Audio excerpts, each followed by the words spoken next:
The world held its breath. Recently, we witnessed one of the largest and most complex missile attacks in recent history, echoing in every news report, in every conversation. Suddenly, the tension between Iran and Israel, which has always been latent, exploded in a way that forced us to ask, what is truly happening? Is this just another chapter, perhaps the most dramatic, of a seemingly endless conflict? Or are we on the brink of something much larger, something that transcends geopolitics and touches upon narratives that seem to come straight out of ancient texts? In today's video, we're going to dive deep into this intricate web of events. We won't just report the facts.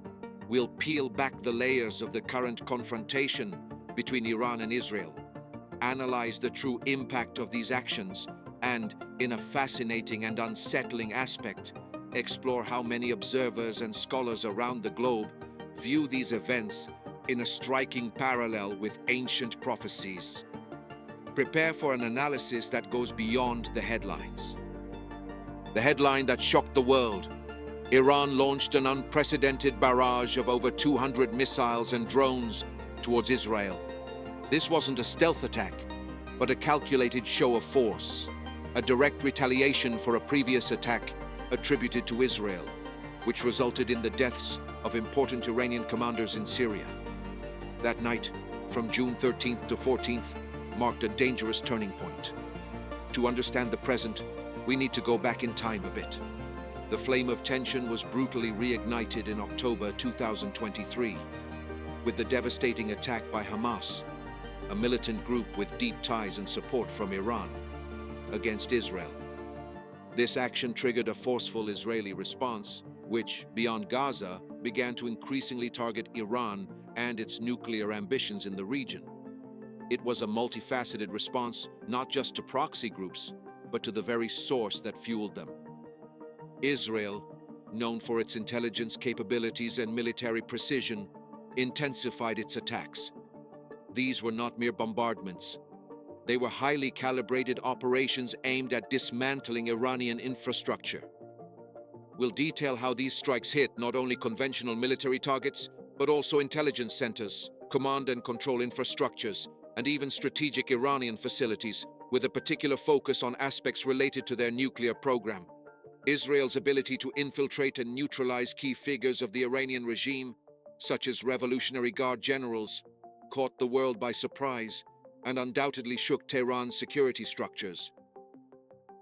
The series of successful Israeli attacks began to have a corrosive effect on the Iranian government's internal confidence. The Ayatollah's regime has always cultivated an image of strength and invulnerability, essential for maintaining its legitimacy and control over a growing and often discontent population. Israel's efficiency in hitting strategic targets and eliminating key figures shattered this perception of invincibility, generating an unprecedented crisis of confidence both within the elite and among the general populace. The deaths of leaders and the apparent weakening of its military intelligence created a vacuum and immense pressure for a response. It was in this scenario of increasing internal and external pressure that Iran felt compelled to launch the massive attack on June 13th and 14th. It wasn't just retaliation. It was a demonstration of survival. What message did Tehran want to send to the world? Essentially, despite the blows, we are still here. We still have the capability to retaliate, and we are willing to do so. It was an act of reaffirming power and sovereignty, aiming to restore internal morale and regional and international credibility. We will assess the outcome of this spectacular attack. Despite the massive quantity of missiles and drones, the military results on the ground were, for many analysts, practically nil. The overwhelming majority of the projectiles were intercepted by Israel's and its allies' air defense systems, or fell in uninhabited areas. Although there were reports of some injuries and minimal material damage, the expected tsunami of destruction did not materialize. This outcome, ironically, ended up reinforcing the perception of Iran's military disadvantage against Israeli defensive technology and Western support. The show of force, paradoxically, revealed its limitations. We'll delve into how Israel, with its precise and focused operations, managed not only to respond, but to dismantle a significant portion of Iran's military leadership, neutralize key nuclear scientists, and, crucially, destroy vital elements of Iran's air defenses. These are not just tactical victories, but strategic blows that affect Iran's long-term capability to defend its own assets. There are persistent and credible reports that important Iranian nuclear facilities, while not completely destroyed, have been significantly damaged. What does this mean for Iran's nuclear program? For many, it represents a considerable delay in its uranium enrichment ambitions, and consequently, in its ability to develop nuclear weapons. It's a point of vulnerability that Israel has actively exploited. Iran has historically projected its power in the region through a network of militias and allied groups, such as Hezbollah in Lebanon, Hamas in Gaza, and the Houthis in Yemen. However, with Israeli pressure and international sanctions, there is growing evidence that Iran is losing its ability to fully support and coordinate these forces. Its militias are weakening, whether due to attrition in local conflicts, lack of supplies, or having their leaders eliminated. This represents a significant erosion of Iranian influence in the Middle East. It is vital to understand that, behind the facade of a unified theocratic state, Iran faces growing popular discontent. Life for the average Iranian citizen is marked by a severe economic crisis, driven by years of international sanctions, which have resulted in soaring inflation, massive unemployment, especially among the youth, and a drastic devaluation of the currency. Political and social repression, the curtailment of individual freedoms, particularly for women, only deepens the chasm between the regime and its people. These internal problems are a critical factor in the government's decisions.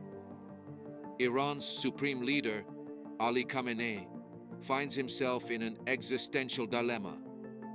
He essentially has two alternatives, both with seismic consequences. This option, while it might seem like a concession, would be the most prudent. It would allow the regime to reorganize its forces, stabilize the internal situation, and perhaps seek sanctions relief through indirect negotiations. It would be a way to save face while regrouping, avoiding an escalation that Iran, in its current state, would likely not win. This is the risky and potentially suicidal option. A full-scale escalation of the conflict, seeking a decisive military victory against Israel, could lead to a catastrophic regional or global war, with direct intervention from other powers. For the regime, this gamble could result in its own downfall and the complete collapse of its structures. The risk of a global conflict, a catastrophic but, for now, improbable scenario. A question that echoes is, could we be on the brink of World War III? A global war in this scenario would occur if powers like Russia or China directly intervened in support of Iran, or if the US and its allies were forced into massive and direct military involvement. While the risk exists and tensions are extremely high, most analysts consider this scenario unlikely at the moment, as none of the major powers have an interest in a large-scale conflict that could destabilize the global order. However, unpredictability remains the only certainty.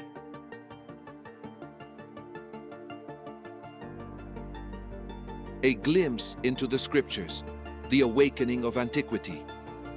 This is the point that truly intrigues and fascinates millions of people around the world, regardless of their faith. For many religious scholars, pastors, and believers, the current situation in the Middle East is not just a geopolitical conflict. It is the unfolding of millennia-old prophecies, written thousands of years ago in sacred texts. They see recent events as signs of a prophetic time. We will explore some of these frequently cited connections.